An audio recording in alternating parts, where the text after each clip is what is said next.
की सबसे बड़ी खबर से करते हुए पेपर लीक कांड से जुड़ी इस वक्त की सबसे बड़ी खबर आपको बता दें। राजस्थान चुनाव के बीच ईडी का अब तक का सबसे बड़ा एक्शन देखने को मिला है। कांग्रेस प्रदेश अध्यक्ष गोविंद सिंह डोटासरा के घर पर रेड पड़ी है। डोटासरा के जयपुर और सीकर आवास पर ईडी की टीम मौजूद है। लगातार छापेमार कार्रवाई की जा रही है। कांग्रेस प्रत्याशी ओम प्रकाश हुड्डा के आवास पर भी रेड पड़ी है। तस्वीरें आपको दिखा रहे हैं। पीसीसी चीफ गोविंद सिंह डोटासरा के निजी आवास के बाहर से ये तस्वीरें हैं, जहां पर कई घंटे बीत चुके हैं। ईडी की ओर से लगातार कार्रवाई जारी। आपको बताते चले कि डोटासरा इस वक्त अपने घर पर ही मौजूद है और लगातार वहां पर समर्थकों की भीड़ भी बढ़ती चली जा रही है। बड़ी संख्या में वहां पर पीसीसी चीफ के समर्थक पहुंचे हुए आवास पर रेड पड़ी है, जिसकी खास तस्वीरें इस वक्त आप देख पा रहे हैं। दौसा में हुड्डा के घर पर और पेट्रोल पंप पर भी ईडी की रेड पड़ी है। तो पेपर लीक कांड में तकरीबन 11 ठिकानों पर एक साथ छापेमार कार्रवाई को अंजाम दिया जा रहा है, जिससे कि पूरे क्षेत्र में हड़कंप मचा हुआ है। निश्चित तौर पर राजस्थान का टेम्परेचर इस वक्त कम जरूर हो रहा है, ठंड का एहसास हो रहा है, लेकिन सियासी पारा लगातार बढ़ता चला जा रहा है और माना जा रहा है कि इस कार्रवाई के बाद सियासी सरगर्मियां और भी ज्यादा तेज हो सकती है और अब वार और पलटवार का सिलसिला भी देखने को मिलेगा। सहयोगी राकेश इस वक्त सीधे हमारे साथ जुड़ चुके हैं, लगातार इस पूरी खबर पर नजर बनाए हुए हैं। राकेश, कार्रवाई जारी, कितने देर और चल सकती है कार्रवाई और कुछ अपडेट मिल पा रहा है क्या इसे लेकर? बिल्कुल, देखिए, प्रवर्तन निदेशालय की कार्रवाई लगातार जारी है और इस कार्रवाई को लगभग 2 महीने से ज्यादा का समय हो चुका है, जब ईडी ने पहली बार सीकर, झुंझुनू, नागौर सहित कई इलाकों में छापे की कार्रवाई की थी। अभी हम गोविंद सिंह डोटासरा के निवास के बाहर खड़े हैं। गोविंद सिंह डोटासरा पीसीसी अध्यक्ष हैं और इनके यहाँ पर जो कार्रवाई हुई है, इसमें चूंकि जिस तरीके से तार जुड़े थे, दिनेश खोड़निया जो कांग्रेस के नेता हैं, उनसे जो पूछताछ हुई, उनके यहाँ जो साक्ष्य मिले हैं, उन साक्ष्यों में काफी अहम इस बात की पुष्टि हुई है कि इसके तार बड़े लेवल पर जुड़े हुए हैं, क्योंकि जो ईडी के जांच अधिकारी हैं, उन्होंने लगातार उनके यहाँ से जो हार्ड डिस्कों की जो जांच की है और जो साक्ष्य डिलीट कर दिए गए थे, लेकिन किसी तरीके से उनको दोबारा से ईडी ने हासिल किया है और उन साक्ष्यों में इस बात की पुष्टि हुई है कि जो है कहीं ना कहीं बड़े। तो तस्वीरें लगातार दिखा रहे हैं। सबसे पहले न्यूज 18 राजस्थान पर यह तस्वीरें आप देख पा रहे हैं, जहां पर कांग्रेस प्रदेश अध्यक्ष गोविंद सिंह डोटासरा के निजी आवास से लेकर सरकारी आवास तक ईडी की टीम पहुंची हुई है और माना जा रहा है कि जांच की आंच काफी दूर तक जा सकती है और कई बड़े नेता भी अब ईडी की जांच की जद में आ सकते हैं। जैसा कि आप तस्वीरों में देख भी पा रहे हैं, बड़े नेता, पहली बार इतिहास में आपको बताते चले कि ऐसा हुआ है जब पीसीसी चीफ के यहाँ केंद्रीय जांच एजेंसी पहुंची हो। तो राजस्थान में एक बड़ी कार्रवाई ईडी की ओर से, तकरीबन 11 ठिकाने बताए जा रहे हैं जहां पर जांच टीम इस वक्त पहुंची हुई और लगातार पूरे मामले को लेकर जांच की जा रही है। तो बड़ी खबर और तस्वीरें भी लगातार आपको दिखा रहे हैं इस जांच से जुड़ी।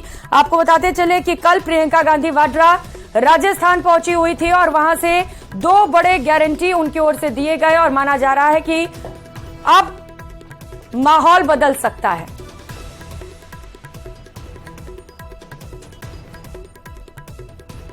तो सीकर से सहयोगी संदीप, साथ ही साथ आशीष भी इस वक्त हमारे साथ फोन लाइन पर जुड़ चुके हैं और राकेश लगातार इस पूरी खबर पर नजर बनाए हुए हैं। आशीष, आपके पास आते हुए, दौसा में ओम प्रकाश हुड्डा के यहाँ ईडी की टीम पहुंची, एक पेट्रोल पंप भी, क्या अपडेट मिल पा रहा है वहां से कार्रवाई को लेकर?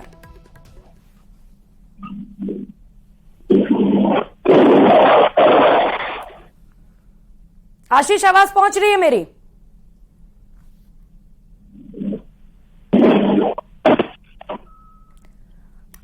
ठीक है, आशीष से जुड़ने की संपर्क करेंगे, लेकिन संदीप भी लगातार हमारे साथ जुड़े हुए हैं। संदीप, कई घंटे बीत चुके हैं कार्रवाई को लेकर, क्या हलचल इस वक्त वहां पर?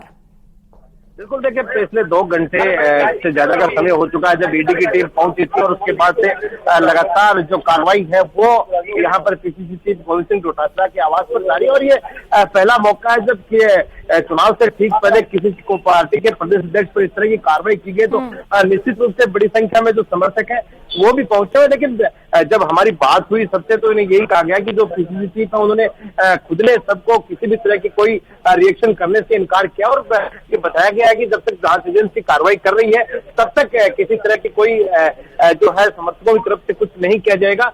तो कार्रवाई आप देख सकते हैं, तस्वीरों में हम आपको लगातार दिखा रहे हैं। तो घर के अंदर किसी को एंट्री नहीं दी जा रही है, सीआरपीएफ का जो जाब्ता है उसको तैनात कर दिया गया और लगातार जो कार्रवाई जारी है। पीसीसी चीफ गोविंद सिंह डोटासरा खुद घर के अंदर ही मौजूद है, जो पूरा परिवार के लोग हैं वो मौजूद है, और लगातार जो कार्रवाई है वो जारी है। हालांकि क्या कुछ मिला है, किस तरह की जांच की जा रही है, इसमें अभी काफी समय लगेगा, क्योंकि ईडी की जो कार्रवाई है वो जल्दी से बाहर नहीं आती है, काफी समय उसमें लगता है। तो निश्चित रूप से अभी काफी वक्त ये देखने वाला होगा कि क्या कुछ जो इस कार्रवाई के अंदर जो शर्त कहा जा सकता है इसमें मिलता है। लगभग कितने अधिकारी ईडी के इस वक्त निजी आवास पर डोटासरा के, संदीप? देखिए, बताया जा रहा है कि 4 गाड़ियों में सवार होकर के काफी संख्या में जो लोग हैं ईडी के वो यहाँ पर पहुंचे। क्या किस रैंक के अधिकारी हैं, कौन कौन शामिल है, ये अभी जानकारी क्योंकि बाहर नहीं दी गई है। सीआरपीएफ का जो जाब्ता था वो भी साथ में पहुंचा था। स्थानीय पुलिस यहाँ पर मौजूद नहीं है, जो सीआरपीएफ का जाब्ता है उसी को तैनात किया गया, और पूरी जो केंद्रीय जांच एजेंसी है वो आराम से अपनी जो कार्रवाई है वो फिलहाल अंदर कर रही है। अब चूंकि देखना ये होगा कि क्या कुछ निकलता है, उसमें अभी वक्त लगेगा, लेकिन कार्रवाई जो है वो बदस्तूर जारी है। संदीप, जब आपने पहली तस्वीर दिखाई थी डोटासरा के घर के बाहर से तो हम उस वक्त देख पा रहे थे कि 3-4 समर्थक थे। अब वहां पर भीड़ बढ़ती चली जा रही है, जरा कोशिश करिएगा बातचीत की समर्थकों से।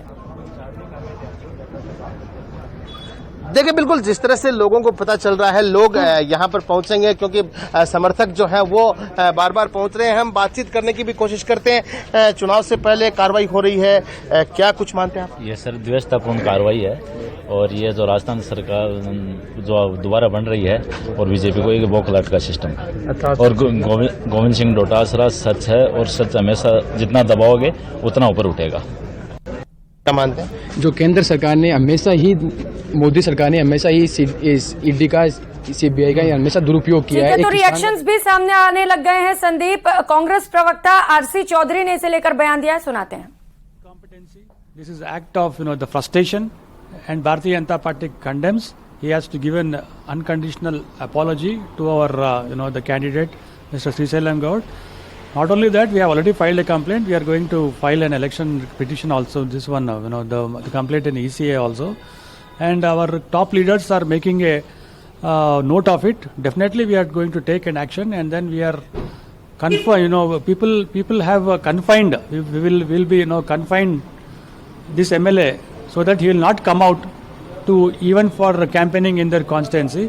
Not only that, in almost all 119 Telangana assembly constituencies, the same situation is arising. BRS people, BRS MLAs, BRS elected representatives who are going to fight in the upcoming elections, they are getting a public air. People are not appreciating. They are not welcome to their constituencies. So this shows that Bharatiya Janata Party will be definitely a winning streak in upcoming elections. The Congress and BRS are going to lose. So do you think that even earlier times also, even in the तो कांग्रेस प्रवक्ता RC Chaudhary को आप सुन रहे थे, जो साफ तौर पर ये कह रहे हैं कि कांग्रेस अब चुप नहीं बैठेगी। एक बार फिर से बीजेपी पर जांच एजेंसियों के दुरुपयोग के आरोप कांग्रेस की ओर से लगाए जा रहे हैं, और कहना है क्योंकि चुनावी साल है, प्रचार प्रसार न कर पाए, इसी को लेकर ये कार्रवाई की जा रही है।